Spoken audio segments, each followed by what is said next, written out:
Hai teman-teman semuanya. Hari ini kita bahas tentang psikotes bareng aku yuk. Kita akan bahas psikotes dengan tema Tree Drawing Test atau bisa disebut dengan tes Baum. Tapi sebelum itu, ada yang tahu nggak sih tentang apa itu tes Baum? Yats, benar sekali. Psikotes Baum Test atau yang lebih dikenal dengan Tree Drawing Test adalah tes kepribadian yang dikembangkan oleh Carl Koch yang kemudian dipublikasikan pertama kali pada tahun 1959. Dalam tes ini, peserta tes diminta untuk menggambar sebuah pohon. Perintah menggambar pohon ini bisa bervariasi. Nah, aku bakalan menggambar sebuah pohon. Buat kalian yang mau ikutin aku ngegambar juga boleh ya. Menggambar sebuah pohonnya tergantung dari keahlian kalian masing-masing.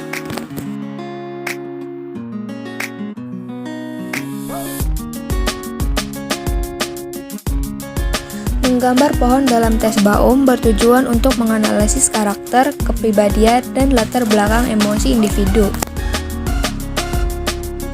Arti dari tes menggambar pohon dalam psikotes adalah untuk mengetahui tanggung jawab, kepercayaan diri, stabilitas, dan ketahanan kerja seseorang. Hal ini terlihat dari goresan, posisi, bentuk, kerapian, dan kelengkapan gambar. Namun, ada ketentuan yang harus kamu ikuti. Pohon yang digambar tidak boleh pohon bambu, kelapa, tebu, pisang, dan semak.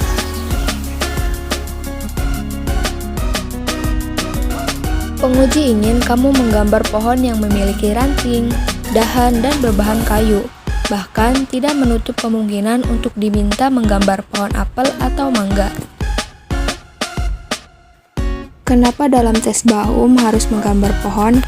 Karena menurut Emil Jagger mengatakan bahwa pohon itu memiliki karakteristik yang hampir sama seperti manusia, yaitu pohon selalu tumbuh dan berkembang.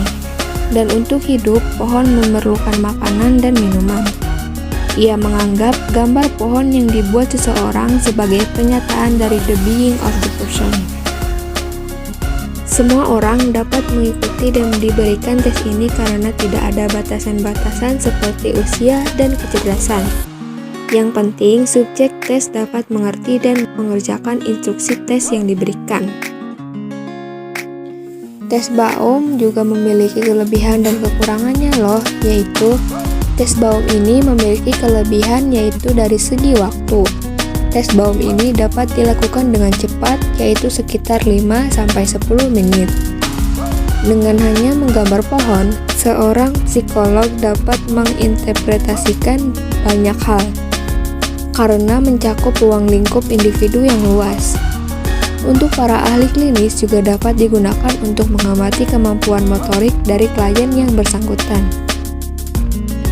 Sedangkan kekurangannya itu tidak dapat membuat skor secara objektif dan tidak dapat digunakan untuk klien dengan IQ rendah karena gambar mereka cenderung sangat kecil.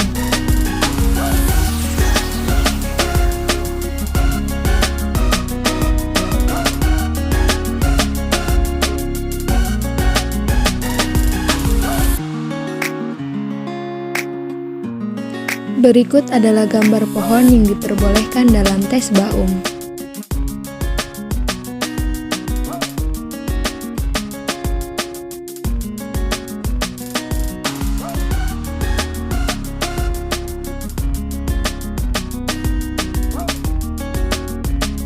Nah, itu dia penjelasan dari aku mengenai tes Baum. Gimana, sudah paham belum? Kalau belum paham, kalian bisa ulang videonya dari awal ya. Semoga penjelasan ini bermanfaat terutama buat kalian yang mau mengerjakan psikotes dengan tema tes Baum. See you next video, jangan lupa tekan tombol like, share, and subscribe ya teman-teman.